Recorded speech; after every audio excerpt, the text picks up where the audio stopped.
was that? Siya ba yung boyfriend mo? He's just a friend. He was just kind enough to give me a ride home. Lagot ka na naman, tiyang ko. Sinuway mo na naman ang utos niya na wag mag-boyfriend, tapos ngayon, you're hooking up with some Filipino guy? May long time Pinoy boyfriend ng sister ko. Parang weeks ago, nakita ko sila. Tapos kayo ngayon lang. Ang bilis mo naman yata makabuntis, ha? He suffered a serious stroke. Maaaring maparalyze ang kalahati ng katawan niya. Tsaka baka hindi rin siya agad makapagsalita. Sa tingin mo ba, maipapakulong ka pa niyan? I'm relieved na, Mommy. Pero, what if mapabilis yung recovery niya? Paano na yun? That is if magre-recover siya. Cynthia! Hindi ko pwedeng makalaya yung impact ng babae na yun. Nakapag-bail lang sila. Pero hindi ibig sabihin nun na hindi na siya pwede makulong ulit. Tuloy pa rin ang murder case natin laban sa kanya. At sisiguraduhin ko na makukulong siya ulit. Attorney, kamusta yung kaso? Malaki ang laban natin kung mapapatunayan natin hindi talaga ikaw ang nagmamaneho ng sasakyan mo noong araw na yun. Pasalamat ka, mayaman ka. Kaya ka nakalabas ngayon dito. Nakalabas ako dito dahil malinis ang konsensya. Nay, huwag na kayong gumawa ng skandalo dito. Ano, kumakampi ka na rin ba dito sa kriminal na to? Ay, tama na. Wala akong kasalanan sa nangyari. Kung sino man yung hayop na gumamit nung sasakyan ko nung gabing yun, pumunta siya sa akin.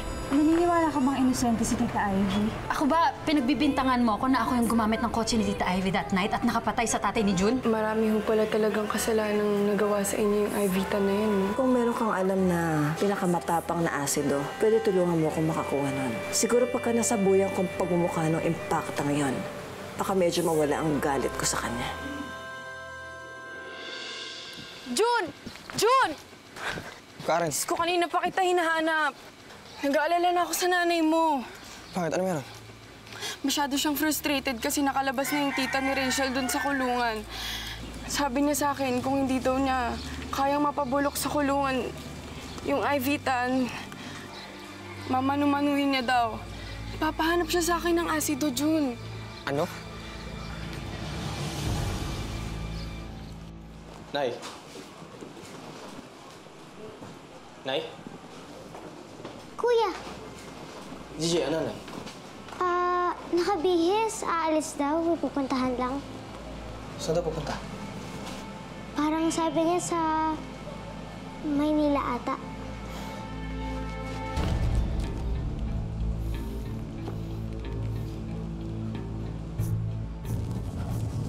June? Rach, kasama mo ba Tita Ivy mo? Hindi na. Umuwi na siya mag-isa. May kasama ba siya doon? Wala. Nasa hospital pa kasi si Mommy tsaka si Daddy tapos kasama nila si Archie. Bakit man natanong? Rachel, sabihin mo sa Tita Ivy mo mag-iingat siya. Kasi susugod na naman daw dyan, sabi ni Gigi. Ha? Oh my gosh, sige, I'll call her. Sige, bye-bye.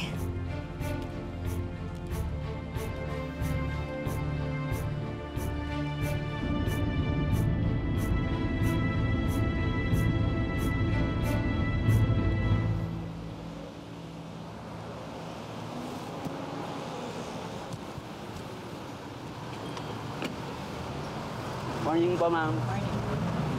Pakikuha mo yung may mga package doon sa ako na nasa likod ng kotse. Okay, pakikuha mo ba?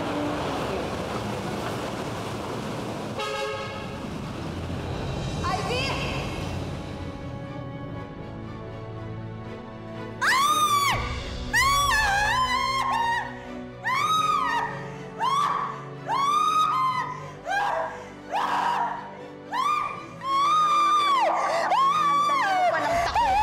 Palibhasa ang dami mong kasalanan sa amin. Tubig lang yung binuhos ko sa pagbumukha mo. Tanga ka talaga. OA ka pa. Iya ka? Ikaw, kaya namatay ang asawa mo dahil sa bulok na ugali mo. Kasing bulok ng pagmumukha mo! Walang hiya ka. Utak kriminal ka talaga. Hayop ka! Ikaw, ha? Ano? Ha? Punta ka dito ang lakas ng loob mo, ha? Ikaw, ha? Ikaw? Puti mo. Nasasaktan ako. Sa susunod, nagawin mo ulit ito, ha? Yung kabilang pisngi mo, sasabuyan ko ng asin. Naiintindihan mo, ha? Talaga. Kriminal ka! Ikaw ang kriminal! Tama na. Lumayas ka dito. Ha? Hindi ka alis? Ha? Ha? Ma'am, opo. Ayaw mong umalis? Akong babaril sa'yo. Matapang ka lang dahil may baril kang hawak! May hawak kong baril kasi kaya kong bumili. Hindi katulad mo, pupunta-punta ka dito, susugod ka, tapos tubig lang pala ang dala mo. Palayasin mo na yan. Tapos mo na yan. Ma'am. May araw ka rin sa akin, ayaw. Kahit anong venue sabihin mo, hindi ako natatakot kahit nakakatakot ang mukha mo. Alis! Ma'am.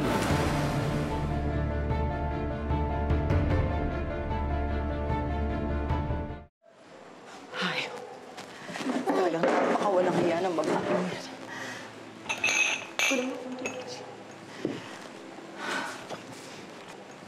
Eh, ano na naman nangyari, ha? Bakit sumugod na naman kayo doon? Bakit nandito ka? Anong ginagawa mo dito? Ano, pagagalitan mo ako? Dahil sinugod ko yung kakampi mo? Huwag kang mag-alala. Tinakot ko lang. Hindi ko sinaktan. O ano? Masaya ka na? Na hindi ka ba talaga titigil? Hindi! Hindi ako titigil hanggat hindi nakukulong yung hayop na yon. Hanggat hindi siya nabubulok sa kulungan. Eh, pwede ba ipaubahin niyo lang sa batas yung pagganti niyo? Huwag na kayo makialam kasi! Ikaw ang huwag nang makialam. Pwede ba umalis ka na dito? Hindi ko kailangan ng payo mo. Ano po, Nay? Umalis ka na! Ay, tama na po.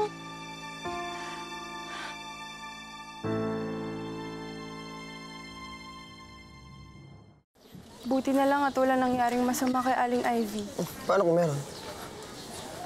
Paano kung totoong sinabuhay niya ng aso yung mukha ni Tita Ivy? Hindi nakulong siya, di ba? Jun, sa sobrang dami ng ginawang kasalanan ng Ivytan na yun sa nanay mo, hindi mo masisisi kung bakit ganun yung reaksyon niya. Ano, araw-araw nakikita niya si Rachel. Tapos ngayon magtatanong ka kung bakit ganun? Karen, sorry. Pero sana huwag mo nang dadami dito si Rachel sa usapin to. Walang kasalanan si Rachel sa ginawa ng pamilya niya. Tulad ko, hirap din siyang pumagitna sa away nila. Kawawa nga yung asawa ko. Sorry, Jun. Hindi na mauulit.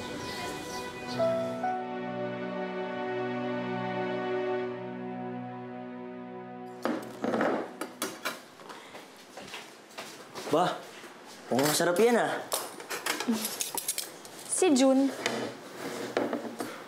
Hindi ko alam. Di mo ba siya kasama? Naglaro? Hindi. Sabi niya sa akin kanina, dadaan lang daw siya saglit kila nanay para makibalita. Nasaan na kaya? Gabing-gabi na, hindi pa nakakabalik. Si Aling Laura kasi, kanina pa nakauwi. Tapos nanggaling na rin din si Jun kanina. Sa totoo nga lang, inaya ko siya maglaro ng basketball kaso ayaw daw, wala daw sa mood. Saan naman kaya pupunta yun? Eh, alam niya namang naghihintay ako kasi makikibalita nga rin ako. Tawagin mo na si Lola Inyang ha. Mauna na kayo kumain. Hanapin ko lang si Jun. Salamat sa paghatid mo sa akin, Jun. Wala yun. Salamat din nga pala sa pag-alaga kay Gigi, ha? Okay lang yun. Basta tatandaan mo, pag may problema ulit, nandito lang ako. Ay, problema. Kailangan matatapos yung problema namin sa bahay, no? Yaan mo. Matatapos din yun. Sana nga.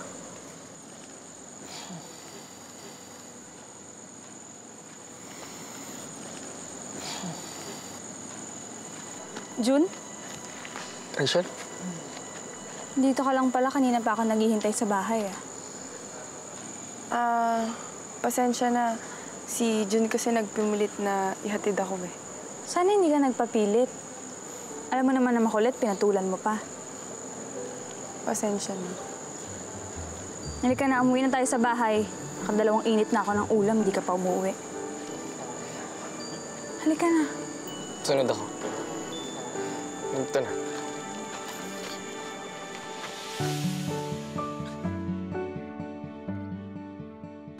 Talaga akong tigilan nitong Laura na to hanggat di ako nagagantihan. Ay, maniwala na. Wala naman talagang kasalanan sa pagkamatay ng asawa niya. Ma'am, naniniwala naman po akong wala kayong kasalanan. O talagang wala. Kasi hindi naman ako umalis nung gabing yun eh. Ma'am, si Phoebe po ang may dala na sasakyan yun nung gabing yun. Ano? Ulitin mo nga yung sinabi mo. Totoo po yun, ma'am. Si Phoebe po ang may gamit ng kotse niyo nung gabing yun. Katunayan nga po, si Esper pa nag-abot ng susi sa kanya eh.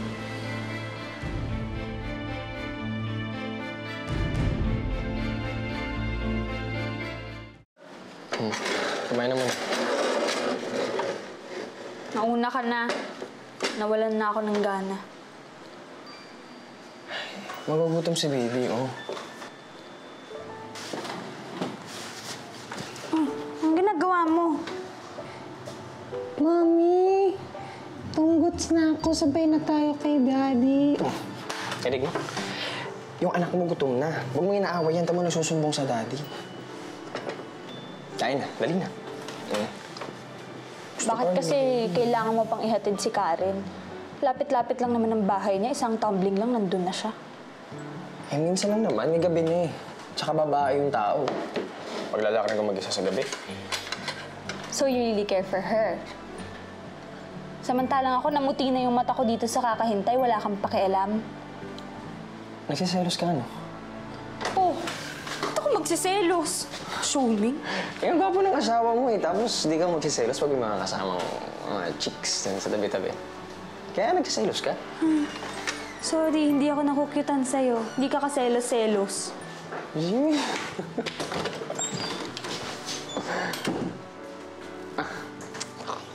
Tol, totoo ba? Alin? Totoo, isilo siya. Narinig mo, di ba? Ikaw ba naman, sabihin mo nga sa akin, hindi ka magsiselo sa taong hindi mo mahal? Tol, ngayon lang yun. Ngayon lang ginawa nung kasi mahal na ako ng babae niyan. Tol, mahal na ako. Kain ka na nga dito. Hindi ka kain yun. Kaya mo naman. Okay na rin ako.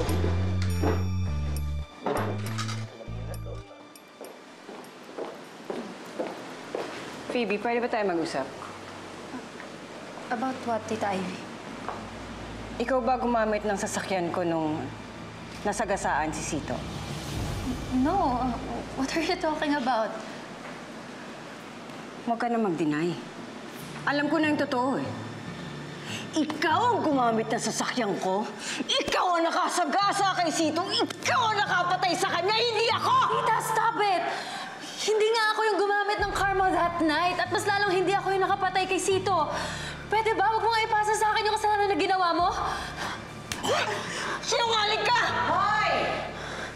Bakit mo sinasaktan ang anak ko? Achi, yung anak mo, siya ang gumamit ng sasakyan ko. Siya ang nakapatay kay Sito! That's not true.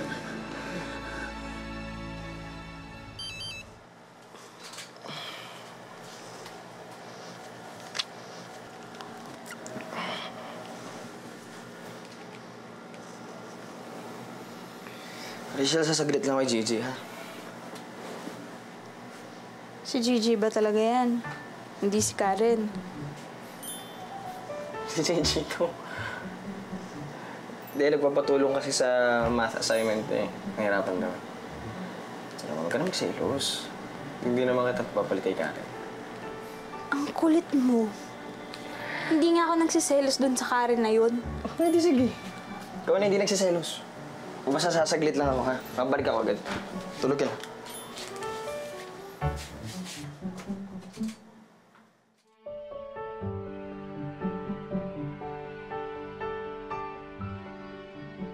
Wala kang karapatan na husgahan ang anak mo at mas lalong wala kang karapatan na saktan siya. Tita ka lang niya! Alam mo, kaya umaabuso yung anak mo eh. Kasi kinakampihan mo kahit hindi tama. Kinukonsinti mo kahit mali ang ginagawa. Ngayon nakapatay na't lahat, pinagtatakpan mo pa rin yung krimen na ginawa niya! Ang kasalanan ng anak ko! Bakit mo siya husgahan ng ganyan? May ebidensya ka ba? Para patunayan na may kasalanan siya? Ma'am Cynthia, ako po ang ebidensya ni Ma'am Ivy. Kakampi ko po siya. Manang Flor! Ano? Magkakaila ka pa? Ha? Ano, akala mo matatakot mo siya sa banta mo? Akala mo magtatagumpay kayo sa pagtatakip dyan sa krimen na ginawa ng anak mo? Hayop ka, matanda ka! Sige, subukan mo! Subukan mo saktan siya! Subukan mong saktan siya! Pati ikaw kakasuhan ko ng accessory to murder! Tingnan ko lang kung hindi kayo magsama mag-ina sa kulungan! Hayop ka talagang, Ivy ka! Hayop ka! Cynthia! Ano mas hayop ka? Tama na! Tumigil ka na!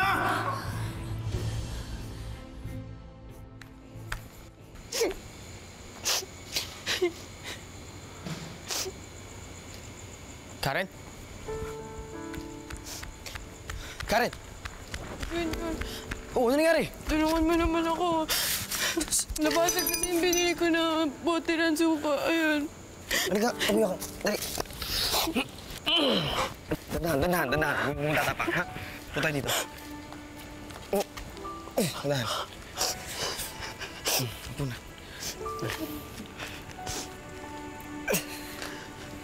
Tinga.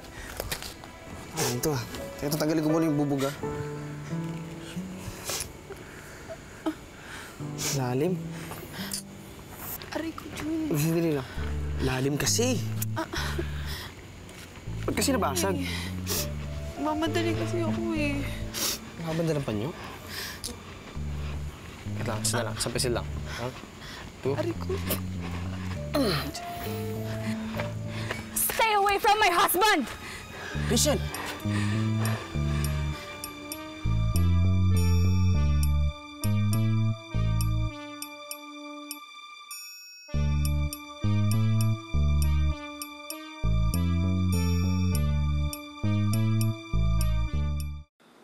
Ivy, baka naman pwede na rin pag-usapan doon na maayos. Ako, Charlie, maasa kung makipag-usap. Yang mag-ina mo ang ayusin mo. Kailangan harapin nila kung anong tama. Kailangan harapin niya yung consequences ng ginawa niya. Hindi pamilya ang issue dito. Ang issue dito kung sinong tama at sinong mali at sinong may kasalanan at kung sinong walang kasalanan. Hindi ako papayag. Hindi ako papayag. Papahiyakan ako sa korte. Hindi ko siya pa ipapakulong. Naiintindihan niyo ba yun? Mo, pagtusayang ko isang bagay na hindi ko naman kasalanan?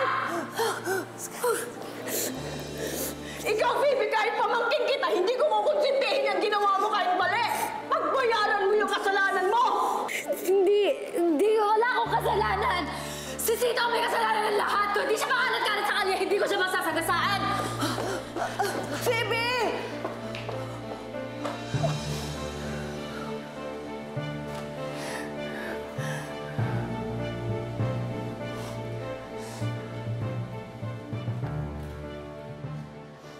Rachel, sa susunod kasi alamin mo muna yung kwento bago ka susugod.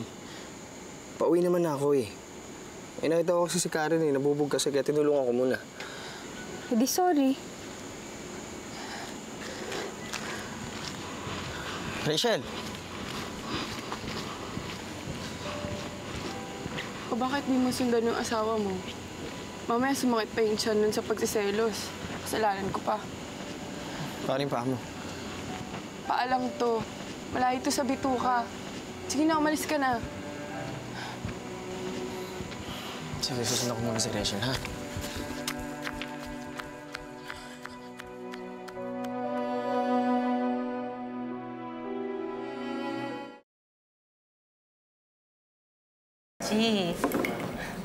Hindi mo carry ang tsakang orange uniform ng mga girl inmates sa correctional, no?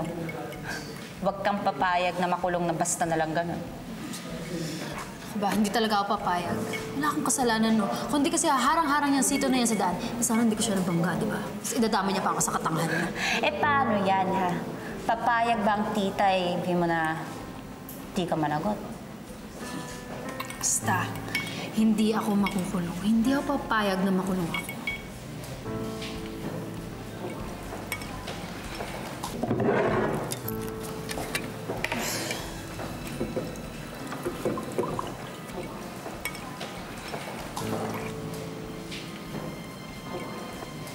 Ano ba? Hindi mo na kinikerry. Tara na, uwi na tayo. Let's go home na. Hindi pa lang na yun. Mamaya kung ano na naman mangyari sa'yo eh.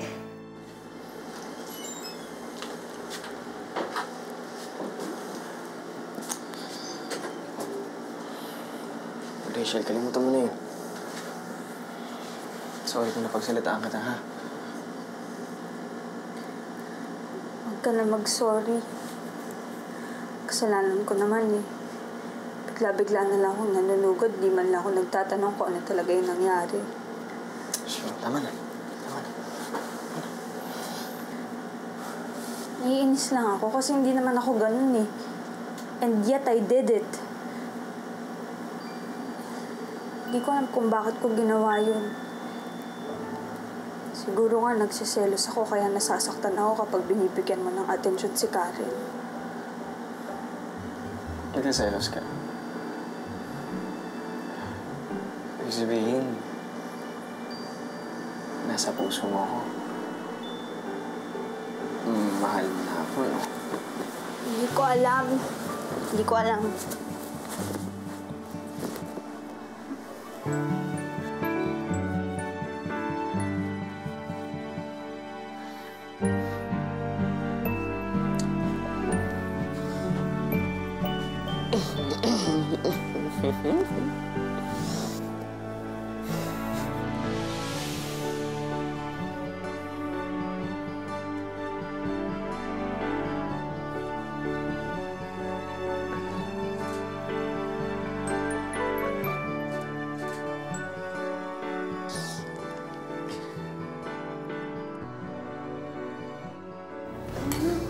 Let's go home. Let's go home. Napakarami na yan. Sige na. pa lang nainom ko. Hindi mo na kinikerry. Baya ako lasing eh!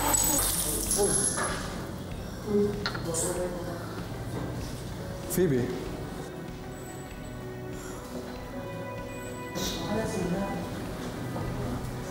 Diba ikaw yung boyfriend ni Rachel?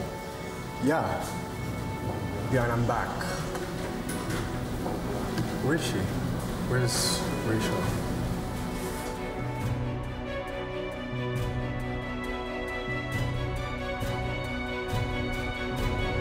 Nay, wala ka talagang balak sabihin sa akin magpapayos ka ng mukha, no?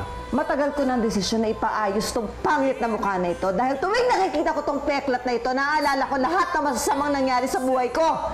May pera tayo. Pwede tayo magbayad ng judge ng mga polis para hindi ako hulihin, para hindi ako makulong. I'm sorry, Phoebe, pero may kasalanan ka. Bakit ikaw dati? Di ba may kasalanan ka rin? Sinabuyan mo ng asido ang mukha ni Aling Laura pero nakulong ka ba? Hindi, di ba? Sa susunod na pagkikita natin, hindi mo na ako pwedeng laitin. Hipokrita ka! Hipokrita ka! Hindi ako nakapatay! Napapalapit na yung loob ko kay June. Pero hindi naman ibig sabihin nun, mahal ko na siya. Aminin mo na kasing mahal mo siya. Hindi kaya mahal ka na din niya? Hindi na siya makaamin? Maski ako, naguguluhan eh. Hindi ka makukulong dahil hindi ikaw ang may kasalanan. What do you mean? Siya ang nagmamaneho nung gabing yon at siya ang nakasagasa kay Sito.